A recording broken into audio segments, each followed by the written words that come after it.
Assalamualaikum warahmatullahi wabarakatuh. Saya Ike Nurjana dari kelompok 2 yang beranggotakan Resi Puspitaningrum, Nurwahyu Aditya, Tata Suharta, Mezar Surya Prayoga, Raharjo, Raden Rahmat Sudaryono, dan Sandi Purwanto. Di sini kami akan memaparkan hasil observasi, tugas mata kuliah, pengendalian dan penjaminan mutu mengenai biaya kualitas di PT Silken Cirebon. PT Silken Cirebon merupakan perusahaan yang bergerak di bidang furniture, rotan, dan juga besi dengan kualitas tinggi yang berfokus pada ekspor ke negara-negara luar seperti Asia, Eropa, dan Timur Tengah, dan juga Amerika Latin. PT Silken Cirebon ini berlokasi di Jalan Plumbon, Pangkalan Blok Jonggrang, RT 02 RW 01 Plumbon, Kecamatan Plumbon, Kabupaten Cirebon, Jawa Barat 45155, Indonesia. Pendahuluan. Kualitas merupakan dimensi kemampuan suatu produk dan memenuhi kepuasan konsumen dan sesuai standar yang telah ditetapkan, sekaligus juga merupakan kunci keberhasilan perusahaan agar dapat bersaing secara kompetitif. Aktivitas-aktivitas yang berkaitan dengan kualitas akan menimbulkan terjadinya biaya. Biaya yang dikeluarkan untuk menghasilkan produk dengan kualitas yang sesuai dengan spesifiknya untuk memenuhi kepuasan konsumen tersebut. Biaya kualitas merupakan biaya yang terjadi atau mungkin akan terjadi karena kualitas yang buruk. Dengan demikian, biaya kualitas adalah biaya yang berhubungan dengan penciptaan, pengidentifikasian, perbaikan, dan pencegahan kerusakan. Secara umum, biaya kualitas dapat dibedakan menjadi 4, yaitu biaya pencegahan, biaya penilaian, biaya kegagalan internal, dan biaya kegagalan eksternal. Biaya pencegahan adalah biaya yang dikeluarkan perusahaan dalam usahanya untuk mencegah produk cacat. Biaya penilaian adalah biaya yang dikeluarkan perusahaan sehubungan dengan aktivitas perusahaan dalam mendeteksi dan menilai apakah produk sudah sesuai dengan persyaratan kualitas yang telah ditetapkan. Biaya kegagalan internal adalah biaya yang dikeluarkan karena adanya kerusakan yang terdeteksi atau diketahui sebelum produk dijual ke konsumen. Sedangkan biaya kegagalan eksternal adalah biaya yang dikeluarkan perusahaan agar adanya produk cacat yang sudah terlanjur dikirim ke konsumen. Perusahaan PT Celsius merupakan sebuah perusahaan yang bergerak di bidang furniture, rotan, dan besi.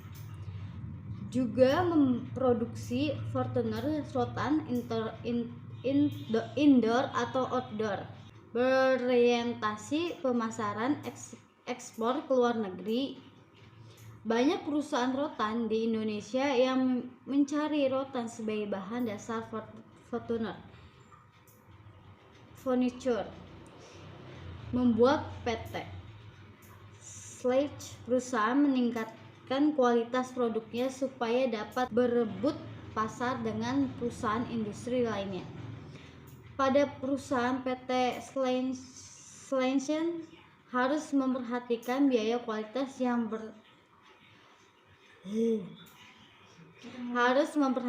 biaya kualitas yang dikeluarkan. Selanjutnya, tujuan pustaka. Pengertian kualitas. Kualitas merupakan dimensi kemampuan suatu produk dalam memenuhi kepuasan konsumen dan sesuai dengan standar yang telah ditetapkan, sekaligus juga merupakan kunci keberhasilan perusahaan agar dapat bersaing secara kompetitif. Harapan pelanggan dapat digambarkan melalui atribut-atribut kualitas atau yang sering disebut dimensi kualitas. Jadi produk atau jasa yang berkualitas. Jadi produk atau jasa yang berkualitas adalah yang memenuhi atau melebihi harapan pelanggan dalam 8 dimensi sebagai berikut. Dimensi lain mengenai kualitas yang saling sederhana namun yang menganggap pemikiran mutakhir dan bisnis mendefinisikan kualitas sebagai sesuai dengan spesifikasi pelanggan. Berdasarkan pengertian tersebut dapat dilihat secara garis besar bahwa kualitas didefinisikan dan secara operasional produk atau jasa dikatakan berkualitas jika produk tersebut memenuhi bahan melebihi harapan konsumen. Pengertian biaya kualitas. Biaya kualitas merupakan biaya yang terjadi atau mungkin akan terjadi karena kualitas yang buruk. Dengan demikian, biaya kualitas adalah biaya yang berhubungan dengan penciptaan, pendefiniasian, perbaikan, dan pencegahan kerusakan. Biaya kualitas memegang peran penting bagi perusahaan dalam memperbaiki dan meningkatkan kualitas produknya. Karena kualitas produk adalah salah satu kunci yang menentukan pesat tidaknya perkembangan perusahaan, biaya kualitas yang dilaksanakan dengan baik akan memberikan dampak terhadap mutu produk yang dihasilkan oleh perusahaan. Klasifikasi biaya kualitas. Imade Narsa mengungkapkan bahwa biaya kualitas dapat diklasifikasikan menjadi biaya yang dapat diobservasi dan biaya tersembunyi atau observable atau hidden. Observable quality cost merupakan biaya yang tersedia pada catatan-catatan akuntansi perusahaan. Biaya kualitas yang dapat diobservasi sangat mudah diukur, yaitu dengan melihat bukti transaksi dan catatan akuntansi. Hidden quality cost adalah biaya kesempatan atau penghasilan yang hilang akibat produk yang buruk. Biaya tersembunyi tidak akan terekam dalam catatan akuntansi. Contoh dari biaya tersembunyi akibat kualitas produk yang buruk yaitu kehilangan penjualan, ketidakpuasan pelanggan, dan kehilangan pangsa pasar. Sementara itu, pengukur biaya kualitas tersembunyi agak sulit. Sedangkan menurut Hansen dan Mowen, pengukuran biaya kualitas dapat diklasifikasikan sebagai biaya yang dapat diamati atau diobservasi dan biaya tersembunyi. 1. Biaya kualitas yang dapat diobservasi adalah biaya-biaya yang tersedia dari pencatatan akuntansi organisasi. 2. Biaya kualitas yang tersembunyi adalah biaya-biaya kesempatan dan yang dihasilkan dari kualitas buruk, misal adanya ketidakpuasan pelanggan yang dapat mengakibatkan penurunan jumlah pelanggan, dan akibat yang lebih jauh lagi adalah penurunan pangsa pasar. Berdasarkan uraian di atas, maka dapat dikatakan bahwa pengukuran biaya kualitas dapat diklasifikasikan sebagai biaya yang dapat diobservasi dan biaya tersembunyi. Pengukuran biaya kualitas menurut Fandi Ciptono dan Anastasia Diana pada dasarnya biaya kualitas dapat dikategorikan dalam bentuk 4 golongan, yaitu 1. Biaya pencegahan atau prevention cost merupakan biaya yang terjadi untuk mencegah kerusakan yang dihasilkan. Biaya ini meliputi biaya yang berhubungan dengan perencanaan, pelaksanaan, dan pemeliharaan sistem kualitas. 2. Biaya penilaian appraisal cost merupakan biaya-biaya yang berhubungan dengan penentuan derajat konformasi terhadap persyaratan kualitas atau spesifikasi yang ditetapkan. 3. Biaya kegagalan internal value cost merupakan biaya-biaya yang berhubungan dengan kesalahan dan non-konformasi yang ditemukan sebelum menyerahkan produk itu ke pelanggan. Biaya-biaya ini tidak akan muncul apabila tidak ditemukan kesalahan atau non-konformasi dalam produk sebelum pengiriman. 4. Biaya kegagalan eksternal merupakan biaya-biaya yang berhubungan dengan kesalahan dan non-konformasi yang ditemukan setelah produk itu diserahkan ke pelanggan. Biaya-biaya ini tidak akan muncul apabila tidak ditemukan kesalahan atau non-konformasi dalam produk setelah pengiriman. Input. Pengertian input menurut beberapa ahli, diantaranya 1. Menurut Correns, input adalah suatu bentuk proses sistematis yang dilakukan secara objektif untuk mendapatkan dan mengevaluasi bukti pernyataan tentang kegiatan dan peristiwa ekonomi yang sedang berlangsung di perusahaan. Hasil masukan berupa laporan kepada pihak-pihak terkait. 2. Menurut Alpin, ARS, Mark S., Beasley, dan Panatua, input adalah bentuk akumulasi dan evaluasi bukti tentang bukti informasi. Dalam hal ini digunakan untuk melaporkan kepatuhan antara informasi dan standar yang telah ditetapkan.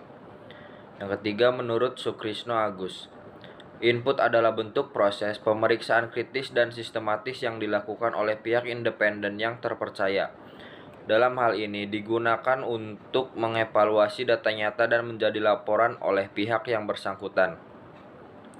Fungsi dasar penginputan. Yang pertama, menyimpan program dan data serta menyediakan untuk pemrosesan. Yang kedua, mengambil program dan data. Yang ketiga, menjalankan proses aritmetika. Yang keempat, menyimpan hasil antara dan hasil akhir pengolahan. Dan yang kelima, mencetakkan data yang disimpan atau hasil pengolahan. Selanjutnya, transformasi atau proses. Proses produksi merupakan suatu bentuk kegiatan yang paling penting dalam pelaksanaan produksi di suatu perusahaan. Hal ini karena proses produksi merupakan cara, metode, maupun teknik bagaimana kegiatan penambahan faedah atau penciptaan faedah tersebut dilaksanakan. Sifat proses ini adalah mengolah, yaitu mengolah bahan baku dan bahan pembantu secara manual atau dengan menggunakan peralatan, sehingga menghasilkan suatu produk yang dinilai lebih dari barang semula. Maka proses ini merupakan kegiatan menggabungkan beberapa faktor produksi untuk menciptakan sesuatu yang bermanfaat bagi konsumen. Sehingga Anda yang berkecimpung dalam dunia bisnis wajib untuk memahami tahapan proses yang memproduksi barang atau jasa yang benar. Berikut beberapa faktor proses produksi. Yang pertama ada faktor alam, faktor tenaga kerja, faktor modal, dan faktor keahlian. Manfaat proses produksi. Pertama, melancarkan produksi produk atau jasa. Tujuan yang pertama tentu untuk melancarkan produksi produk atau jasa karena semua sarana dan prasarana sudah tersedia. Dan yang kedua, memberikan keuntungan pada perusahaan. Tujuan yang selanjutnya adalah untuk memberikan keuntungan pada perusahaan agar mendapatkan profit yang besar. Selanjutnya di sini ada output, yaitu output adalah jumlah barang atau jasa yang diproduksi dalam periode waktu tertentu yang dikeluarkan oleh masyarakat, perusahaan, atau pemerintah, baik untuk dikonsumsi langsung atau diolah kembali untuk produksi yang lebih lanjut. Misalnya komputer akan mengolah data tersebut kemudian akan dimasukkan menjadi pesan. Dalam contoh tersebut, outputnya adalah semua komponen perangkat keras yang digunakan untuk menyampaikan informasi kepada orang yang menggunakannya. Di sini ada beberapa contoh, yaitu 1. Pabrik, outputnya produk, limbah, dan informasi. Yang kedua, perbankan, outputnya kredit, deposito, tabungan, dan pinjaman. Yang ketiga, ada rumah sakit, outputnya yaitu jasa kesehatan dan pasien sehat. Yang keempat, universitas, outputnya alumni, riset, dan pengabdian kepada masyarakat. Lalu ada customer value. Customer value adalah nilai, manfaat, atau kepuasan yang dirasakan atau diharapkan akan dirasakan oleh pelanggan dari tindakan tertentu. Tindakan ini bisa berupa pembelian, pendaftaran, voting, atau kunjungan. Pelanggan harus mengeluarkan biaya agar dapat merasakan manfaat atau kepuasan tersebut. Biaya yang dimaksud tidak hanya berupa uang, tetapi juga bisa berbentuk data atau waktu. Mengukur customer value. Salah satu rumus yang bisa digunakan untuk mengukur customer value adalah sebagai berikut, yaitu customer value sama dengan manfaat dikurangi harga. Lalu ada beberapa tips mengembangkan customer value, yaitu yang pertama, memaksimalkan pelayanan meski terdengar klise, namun melakukan pelayanan terbaik untuk pelanggan bisa membantu mengembangkan customer value. Yang kedua, meminta kritik dan saran dari pelanggan seberapa baik Anda menciptakan suatu produk. Yang ketiga, membantu target konsumen memahami nilai-nilai dalam produk Anda suatu produk, baik barang maupun jasa, tentu telah diciptakan melalui berbagai tahapan. Yang keempat, menciptakan keunikan produk, mampu menciptakan terobosan terbaru bukan akhir dari perjalanan sebuah bisnis tersebut. Yang kelima adalah melakukan branding customer value akan selalu beriringan dengan branding. Saya ingin membacakan biaya kualitas proses penginputan. Pada proses ini, departemen terkait mengajukan untuk membeli bahan baku, contohnya seperti kaki kayu jati dengan mengisi form PPB permohonan pembelian barang kepada purchasing, kemudian purchasing membuat PO purchase order sesuai pesanan dan PO tersebut diberikan kepada supplier agar diproses pemesanan. Setelah barang datang, purchasing memberikan info kepada bagian gudang agar barang tersebut dicek QC fisiknya apakah sudah sesuai kuantiti dengan pemesanan. Setelah itu disortir untuk mengetahui kualitas bahan baku kaki kayu jati.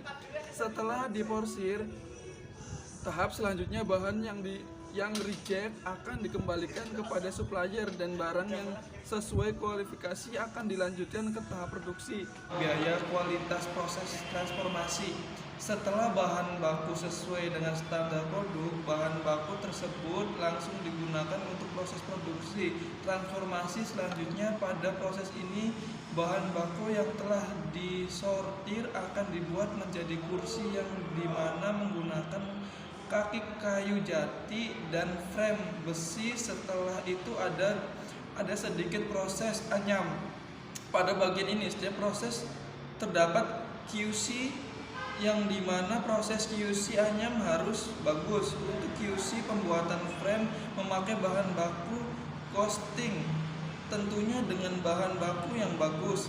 Dan terakhir lanjut pada proses finishing, di mana pengecekan ulang produk sebelum di packing. Lanjut 3.3 biaya kualitas proses output.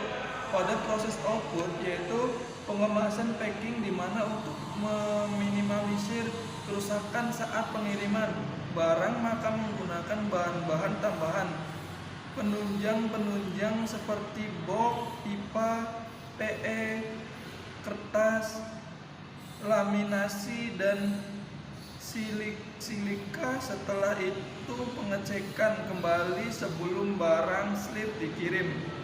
Lanjut 3.4 customer value. Pada tahap ini kepuasan pelanggan sangat diutamakan. Misalnya adanya garansi kerusakan yang diberikan perusahaan kepada customer, pengiriman barang sesuai dengan schedule, dan meningkatkan kualitas produk. Apabila perusahaan mendapat komplain dari customer, misalnya barang yang reject, maka perusahaan akan mereview seberapa parah barang tersebut reject, dan perusahaan akan langsung mengadakan meeting bersama tim produksi agar kedepannya lebih hati-hati untuk produksi barang. Saya akan melanjutkan presentasi dari Sandi. Kesimpulan, biaya kualitas adalah biaya yang berhubungan dengan penciptaan, pengidentifikasian, perbaikan, dan pencegahan kerusakan. Untuk memahami biaya-biaya kualitas, pertama perlu dipahami apa yang dimaksud dengan kualitas. Biaya kualitas timbul karena produk gagal memenuhi spesifikasi desainnya. Biaya kualitas dibagi menjadi 4 kategori, yaitu biaya pencegahan, biaya penilaian, biaya kegagalan internal, dan biaya kegagalan eksternal. Dari hasil laporan observasi biaya kualitas pada bagian input di PT Silken, yaitu dengan pesanan pembelian atau purchase order, proses ini biasanya diajukan setelah adanya permintaan pengadaan oleh pihak gudang ke bagian pembelian menggunakan form yang dinamakan form PBB atau permohonan pembelian barang. Untuk menjamin biaya kualitas pada bagian proses di PT Silken, yaitu dengan mempacking sebuah produk yang telah selesai diproduksi. Terdapat QC yang dimana proses QC anyam harus bagus.